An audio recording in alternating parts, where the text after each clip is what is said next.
episode 64 of the podcast. This week we're talking about some puppies that I'm training with and the kind of advice I'm giving their owners on how to teach them to be good for handling and carriers.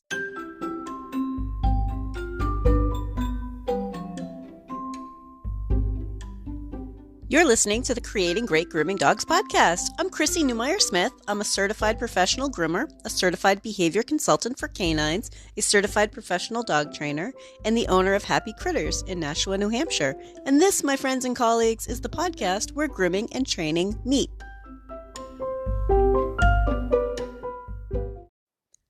This week I want to share a little bit about a puppy training session that I did. So I'm working with two Maltese puppies. I've had a couple of lessons with them already. That they are 11 weeks old now. They came from a breeder who is lovely. They are with a customer of mine that I worked with their last dog for grooming. So they're going to be a grooming customer as well as a training customer. So they're starting off their life in really great circumstances. And sometimes we don't always have that opportunity. But let's talk about what we would do in an ideal world, or what I do if I think it's an ideal world. So I am working with these puppies. We're working on all the normal, house training issues and crate training issues and, helping each dog be their own dog, separating them out. One goes with mom, one goes with dad, introducing them to things. But some of what we've talked about with these owners is that I want them to be thinking that each opportunity for socialization or each opportunity for trying something new should always be something that we leave the puppy feeling like, oh, that was fun, or, oh, I'd like to do that again. Because often what owners are doing, whether we realize it or not, is that they're taking things too far and only backing off if a puppy becomes scared. When instead we want to be thinking, are you having fun? Great, let's stop. Are you having fun? Great, let's back off. Are you having fun? Great, let's back off and see if you want to head back over to that. Or if you want to explore that comb, if you want to look at that brush. Whatever it is that we're trying to expose them to, we want them to feel, oh, that was pretty comfortable. I might want to go back to that. And I find that that's one way that customers get it. Because if we tell them it always has to end on a good experience, then they start pushing too hard and they try to end it on good. So they take them too far, they get them scared, and then they try to calm them down again. If instead we talk to them about, I just want this puppy to think, oh, that was fun. And we're going to take it into very, very small pieces. And like I said, you might be an owner or you might just work with owners. And this is the way that I explain this to my owners. Work in small pieces. Especially if we have the opportunity to build exactly what we want at a nice slow pace, gradually, without ever having them feel uncomfortable. We can set them up for a lifetime of thinking that this is going to be fine. That's really the goal, isn't it? Right now, they're little blank slates. They have no opinions about anything new. They're just who they are. Now, these two particular dogs, one is a little bit more outgoing and a little bit more willing to explore something different than the other one. But he observes, so the female is a little bit more bold. The male observes her reactions to things and then gives it a try too. So we are using that to our advantage. Why not? Right? So we've got these two puppies, different personalities. And it's so important for all of us to remember, our owners don't necessarily know that. But they all have very, very different personalities. And so if they get advice from a book or from TV or from the internet, we need them to know that might not be the best case scenario for your individual dog. What I want you to always be thinking is, if I'm going to introduce something or something new or a new sound or a new tool or something odd or a new person or people with baseball caps or sunglasses, I want them to be set up to enjoy it. Set them up to like it because you have the opportunity to if you're planning it ahead of time. Set them up to like it. Don't push it so far that they don't like it. If they don't want to approach somebody with sunglasses and a baseball cap, that is okay. If they don't want to approach somebody who, is talking loud, that is okay. It'll build. It doesn't all happen at once. It will build. So an example that I give for owners, I want you to imagine learning baseball. All right, I'm not a sport person, but learning baseball. Have you ever seen little kids playing t-ball? It's a very, very basic version of playing baseball, right? Because they have to learn each of the components before they can put it together into a game with any sort of structure. You learn how to throw. You learn how to catch. You learn how to hit a ball on a tee, so a ball that's not moving, before you start learning how to hit a ball that is being thrown, usually by an adult, because none of the kids are able to throw a ball that accurately yet, because then it would look more like, I don't know, golf. Ball gets thrown, rolls to the kid, they hit it with the bat like a golf club. So we think about, we're building all of those little individual skills for a sport, and then they have to learn the rules and the bases and where everyone has to stand, right? We can break it down into its smallest pieces. And we do that when we learn stuff.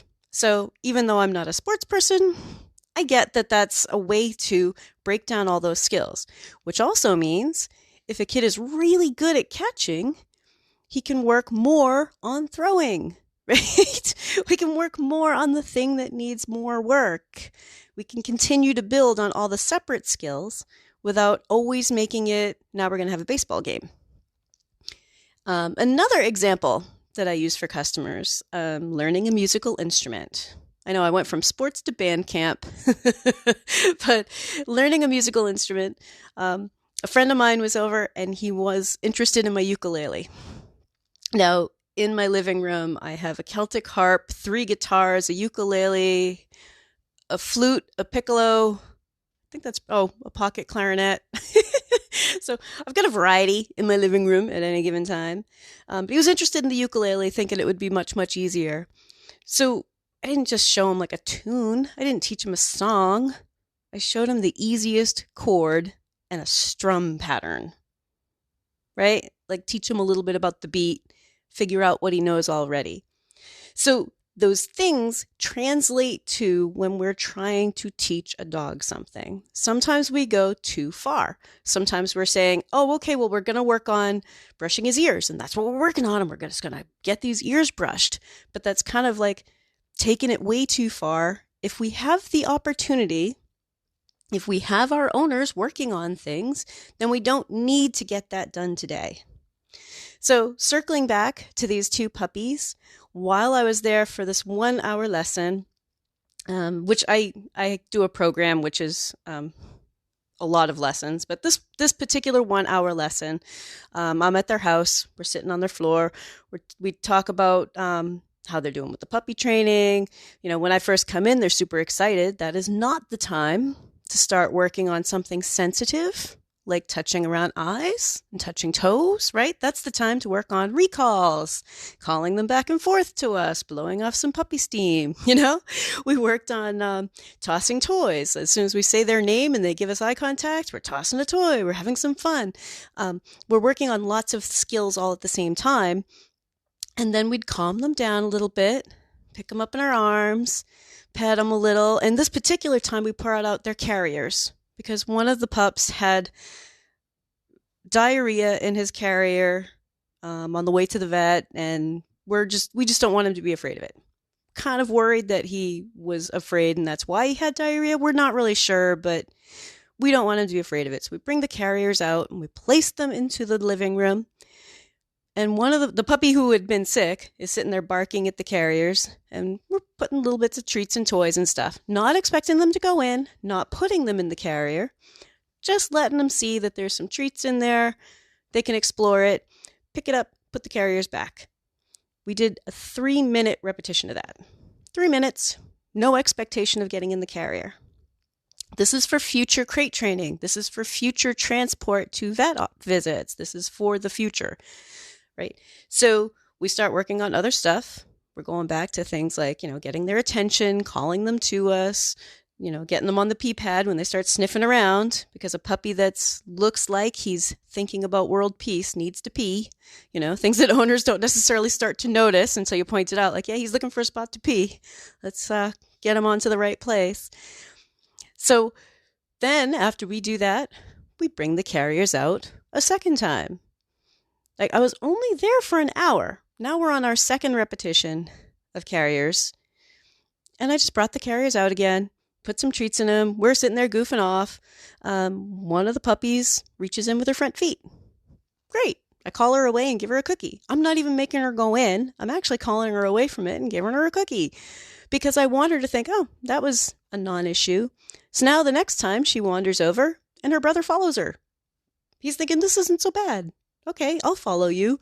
So now both of them are together in the same carrier, front feet in, kind of sniffing around. All right, so we call them away from it. We put the carriers away again. If you're enjoying this podcast, please remember to subscribe so that you don't miss any episodes, and tell all of your friends. Now we sit down and start talking about touching. And the fact that we're not going to start with a brush at the moment. I brushed them a little bit, but I wanted them to get used to, we've talked about it before on the podcast, I'm going to touch you all over with stuff. So we sat down and we took a couple things off of the coffee table. Like, okay, we're going to touch her all over with this tissue box. Because the owners don't have any expectations of how to touch a dog with a tissue box. They're not caring about what's happening with the fur. It's an interaction between the object and the dog. And that's very important at a young age, the object and the dog interacting, instead of worrying about the object getting something done on the dog, right? There's no proper way to handle your dog with a jar candle, but we just pick things up off the coffee table and get moving them around. And the puppy's like, oh, this isn't so bad. So we're rubbing the tissue box all over the puppies. We picked up a remote, rubbed the remote over the puppies, picked up one of their dog toys, right? Because we also want them to know that they don't get to explore these tools with their mouth while we are working on it, even if it's a dog toy, even if it's something they're able to play with. Like, okay, so we're touching them all over with dog toys. And I am having the owner, put it up next to the corner of their eye, hold up the ear, put it underneath the ear, lift a leg, put it under the armpit, put it under the tail, lower the tail, raise the tail. We're just exploring touching them with objects, touching them all over and making them feel comfortable about it. So even though it's not about brushing today, it was about touching them all over. So we gave them a break. Now we're circling back, put the carriers out again. This time, one of them totally just runs into the carrier. The other one's still a little bit worried. He's watching his sister thinking, I don't know. But do you see how we're slowly progressing and giving tiny, tiny little repetitions and then moving on to something else? So even though you might think that 3 minutes here and there isn't going to do a lot, I had a 1 hour lesson. And I believe we did the carriers 4 times. And the dogs were excited when the carriers came out. The female started running in. The male started going in halfway on his own. So that's in 1 hour session. We did 4 repetitions, right? And made progress because we don't have to do it all at once. We want it to be something they enjoy. So when we think about the kind of things we can send owners home with, we want them to know that getting them used to a carrier or getting them used to having their feet touched or getting them used to, oh, can you work on this near his eyes? We want them to do it in such a way that the puppy is always left thinking, oh, I kind of like that. And no matter how small an approximation, no matter how simple or how basic it may seem, that's okay because we're going to build confidence in that little tiny bit. Just setting the carriers down and build confidence on that, that's good, right? It's T-ball. It's learning one note on a ukulele. Just one note, hey, look, bong, I played a C. It's the tiny, tiny little thing that can help them start to feel comfortable enough for us to move on. And when you're doing it right, it's about as interesting as watching paint dry. The puppy doesn't become stressed. It's very boring to watch, or sometimes silly. It depends, I'm kind of a silly person. My puppy training tends to be silly, but it's not we have a challenge. I try to get owners out of the habit of even calling it a challenge because that kind of implies that it's going to be hard. We don't want to make it a challenge. We don't want it to be difficult. We want it to be something they can relax and do and accomplish and feel good about. And we can do really small steps over and over and over again. Why not? It'll be great practice for them to feel comfortable with something tiny. Something tiny. Back to the musical instrument thing. My first instrument was playing flute. Mary Had a Little Lamb is not a particularly interesting song. Twinkle, Twinkle, Little Star, not particularly interesting.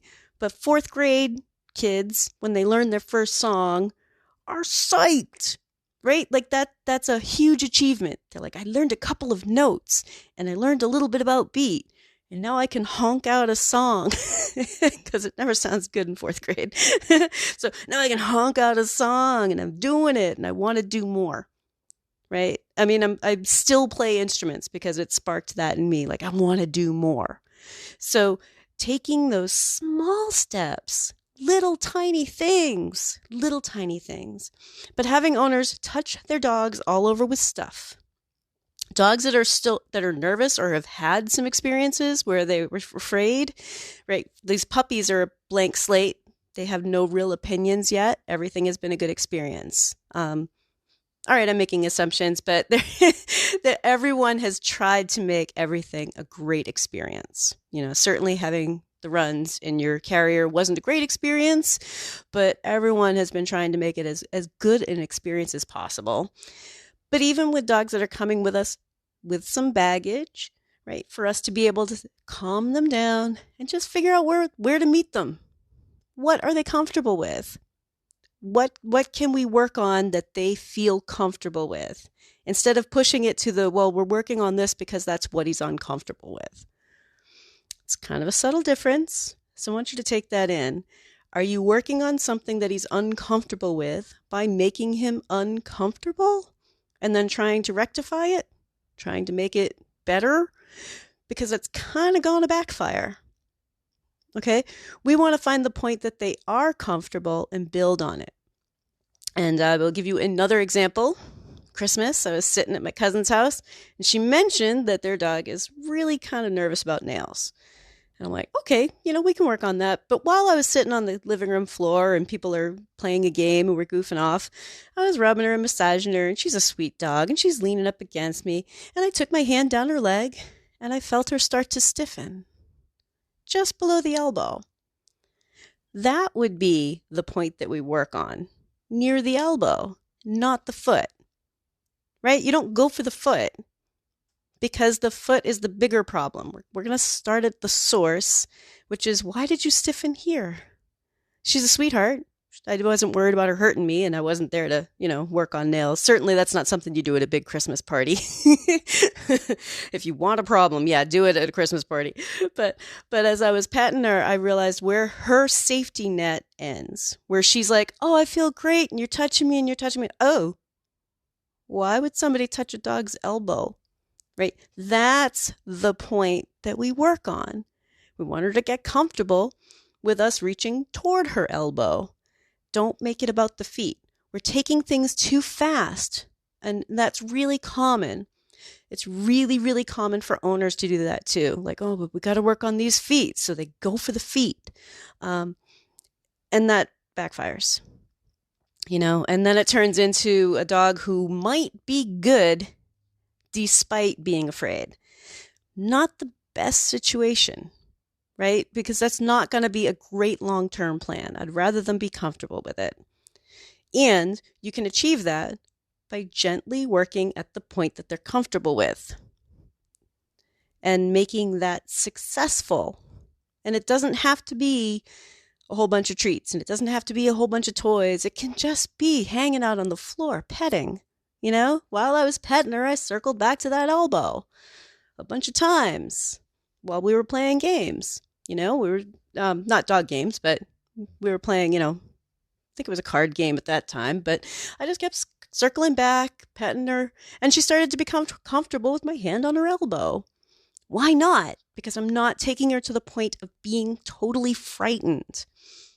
So those are just a couple of examples from this week, but I think that it's really important for owners to not think of it as a challenge or working on the challenging area, but to break it down into smaller portions and build successes on the things that their dogs are comfortable with. Because the more comfortable they are with us interacting with them and working on them and touching them with stuff, the more that's going to spread into other areas of their body, other objects, and other people. And that's ultimately what we want, because we want the dogs to be able to handle a new object. So touching all over with stuff, just from your coffee table, pick things up, touch them all over. You start figuring out that if you need to touch a dog all over, you have them stand for it. Might as well stand, because that's going to help me get it underneath you and get over here and turn this around and get under your ear. So that's something that most owners can do. And if they are unwilling to do that, they're not your customer, right? We do not need to get hurt because owners are unwilling to spend a couple minutes a day touching their dog with stuff. No. Now, if they're unable to do that because they're worried about their dog's reaction to them, they need a trainer or a behavior consultant or a vet or a behaviorist interacting with that dog for them. Like, they need somebody who says, okay, we need to take a close look at this. You need some direct help and supervision in how you're going to handle that. But the average Joe can touch their dog, right? The problem is that they go directly for the sore eye.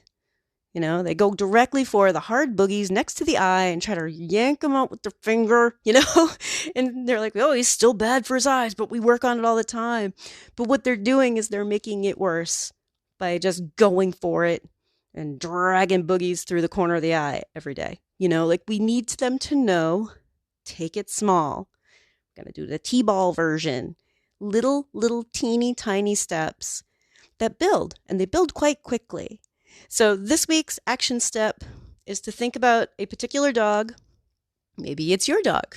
Maybe you have a dog at home and you're like, you know what, let me just see how it goes if I just sit down in front of my coffee table and just start picking up objects.